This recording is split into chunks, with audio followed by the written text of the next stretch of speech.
Hey fellow bibliophiles, this is Sophia from Los Literature and I'm back with another video. Today we are going to be talking about my June reads.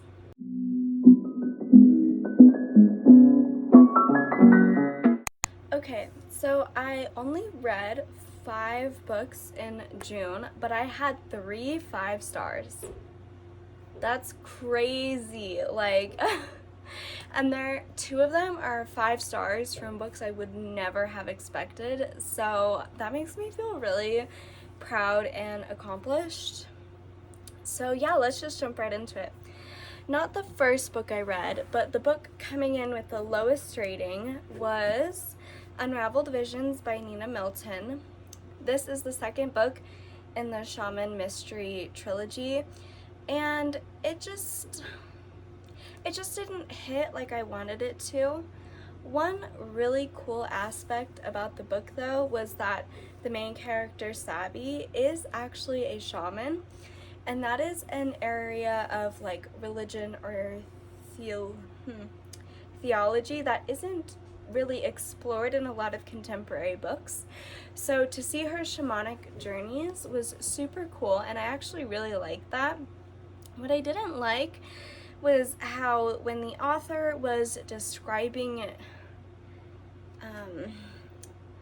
Ray Buckley, who is the cop and the love interest in this series, and the author totally meant this as characterization. It just did not come off like that.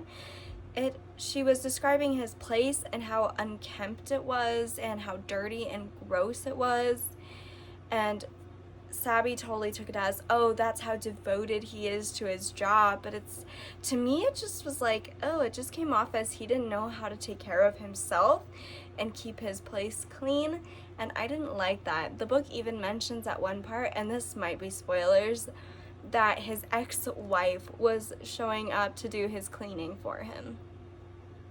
No, I did not like that. I thought it was just an incompetent man, and at that point I was like, Sabby, you can do so much better. So this book is also set in London, so some of the language I was like, I have no idea what they're saying.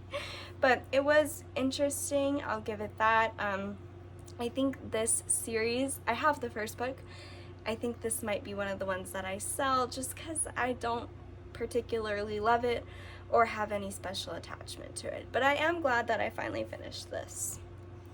Alright, the next book coming in with a 4.5 is The Mary Shelley Club by Goldie Moldavsky. This book was amazing. I love how much horror movie symbology and themes and just horror movie lore there was in this book in general. It was so amazing. I loved that part. I don't totally know why I didn't give this a 5 star. It just didn't have that 5 star feeling to me, but it came pretty dang close. Like, I love this book. And for those of you who don't know what it's about this girl named Rachel, and she survives a horrific home invasion. And then the next year, she and her mom have moved to a new school. Her mom is a teacher, and she figures out that there's this thing called the Mary Shelley Club. And this Mary Shelley Club does these things called fear tests, which is where they have to scare a target or a bunch of people, and whoever has the most successful fear test is the winner. And the twist at the end, oh my god, it was so good. I want there to be a second book with like Rachel as an adult, because she was like 16 or 17 in this one, so she was already on the older spectrum of YA, and it was just so good. I loved this book so much. I'm not surprised though, because it does have everything that I loved in it, and you know, I love Mary Shelley and her name's in the title. So yes, I definitely recommend this, and I am keeping this forever. It was so good and I loved it, and I want to probably reread it around October. We'll see though, because I have lots of other books I have to get to, but yeah, it was so great. I loved it so much. Alright, and now these next 3 are all 5 stars. Okay, so we're gonna start with the one I don't currently have, and that is Cram This Book So You Know What the Fuck Is Going On in Today's World. I think that's the subtitle. I don't know. It's by Olivia Seltzer, and this book is a recap of all the history that has happened for Gen Z by Gen Z. So this author is a Gen Z author. She's younger than me, I believe, which is like, whoa, what am I doing with my life? Kind of thing. But this book was amazing. It was full of Gen Z slang, and even though all of the history was brief, she references all of the places where she got her information from. So if you want to know more, you can do your own digging. And I gave this 5 stars because it was amazing. I loved the way the book was laid out.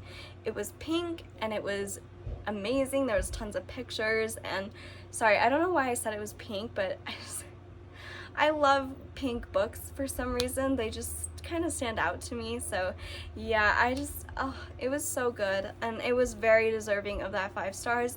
Very well edited, and it was very much of like, here's the history that happened when we weren't born, and here's the history that happened when we were like born, but we were young and we didn't really understand what was going on. And I loved it. It totally clarified a lot of things for me, a lot of events that I had grown up hearing about, but I had no actual knowledge of, so to speak. So yeah, it was amazing, and I totally recommend, especially for any Gen Z out there, if you want to know like about the Iraq War and like all this stuff that, you know, has been going on since we've been alive. I would totally read that book. She does her research, it's edited very well, and I highly recommend it. It was an awesome nonfiction. I did not at any point ever get bored while reading it. I was engaged the whole time, and it was fantastic. Like, if all nonfiction were written that entertaining, I would be reading a lot more of it.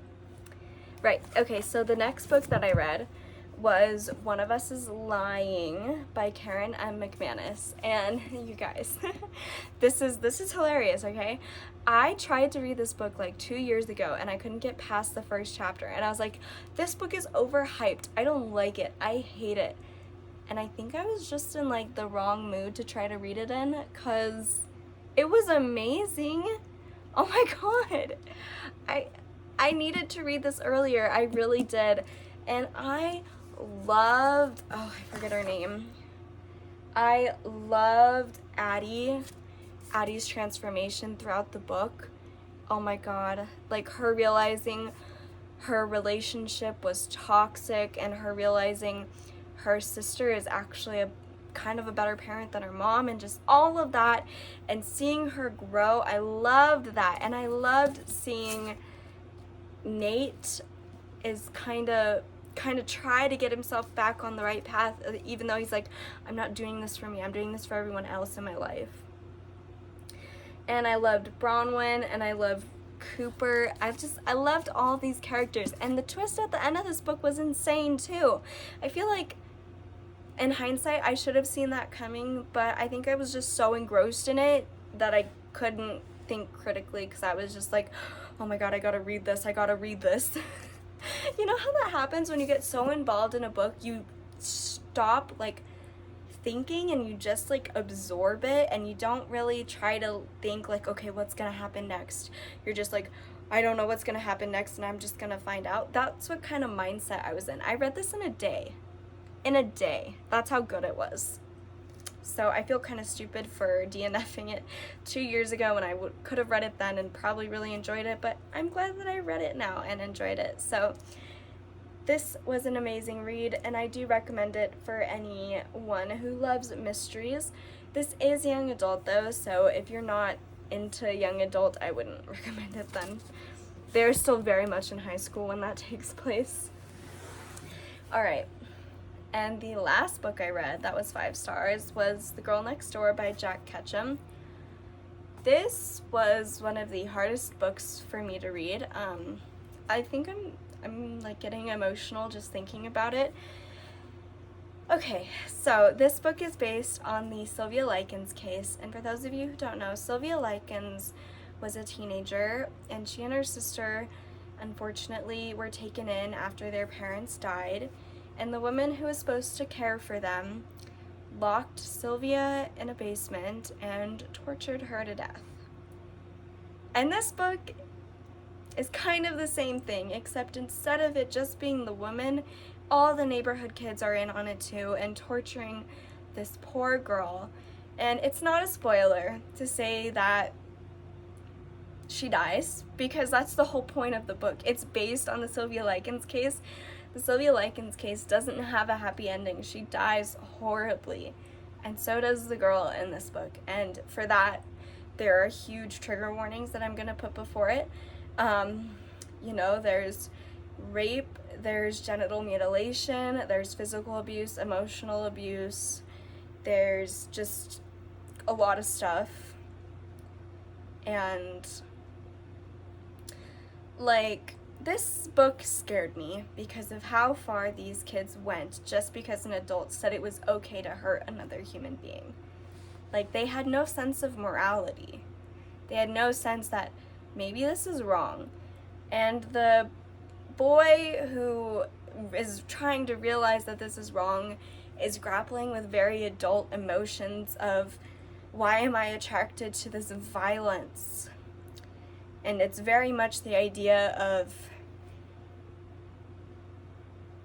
men sometimes like violence and sex together. They like inflicting violence during sex, and that's what arouses them. And that was really hard to stomach. And this whole book is hard to stomach. I read it in a day because I said to myself that I was not going to drag it out, and I was just going to read it so that I could read it and process it and move on. And me talking about it right now is moving on, because I can't read this book again.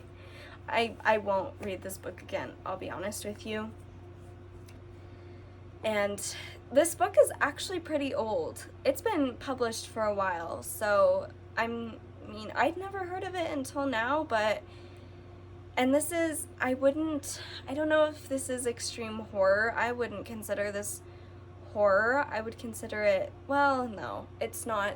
It's too gory to be a thriller. So yeah, this is horror, and it's got a lot of torture and really bad shit in it, but the writing is amazing, and the author putting his characters through that, like, that takes a lot, because when you write a book, your characters become like real people to you, so sometimes it's really hard to do horrible things to them or to write horrible things about them. And I really sympathize with the boy in this story, because he doesn't have any help from adults, and he has to make this incredibly difficult decision when he's already seen the adults won't do anything. They won't help the children. They'll always side with other adults, even if those adults are abusive. So, and in the end, he does the right thing. Unfortunately, it is too late, but he is there when Meg, the girl, dies, and he is there to hold her as she dies. And I think that as tragic as that is, it also brought me comfort knowing that she didn't die alone. Okay, wow. We're gonna stop talking about this book because it's, like I said, it's really hard to talk about. And I gave it 5 stars because he was so true to the Sylvia Likens case, and he did it so much justice. And he does put in an afterword of how he thinks the lady who murdered Sylvia was a piece of shit, and he wanted to write a story to let the world know that that's exactly what he thought of her, and I think he accomplished that. And I think he also brought a lot of attention to the Sylvia Likens case through writing this book, even though this book happened years after that. I think it's hard though, and there was also a movie made of this. I'm not watching that. It's gonna be too triggering for me, so yeah. Okay, we're gonna move on. So those were all of my reads for June. I had such a fun reading month. I had a really good reading month too, and that makes me so happy. And I can't wait to let you know my thoughts for July. I have a lot of exciting books picked out for July, so I'm hoping it goes well and I get a lot of them read. All right, thank you so much for joining me here. Don't forget to like, subscribe, and comment down below what you read in July. You can also follow me on Storygraph at Sophia_Dawn. I leave very detailed reviews over there. Just be warned, there might be some spoilers, so. Anyways, thank you so much for joining me here, and I'll catch you in the next one. Bye!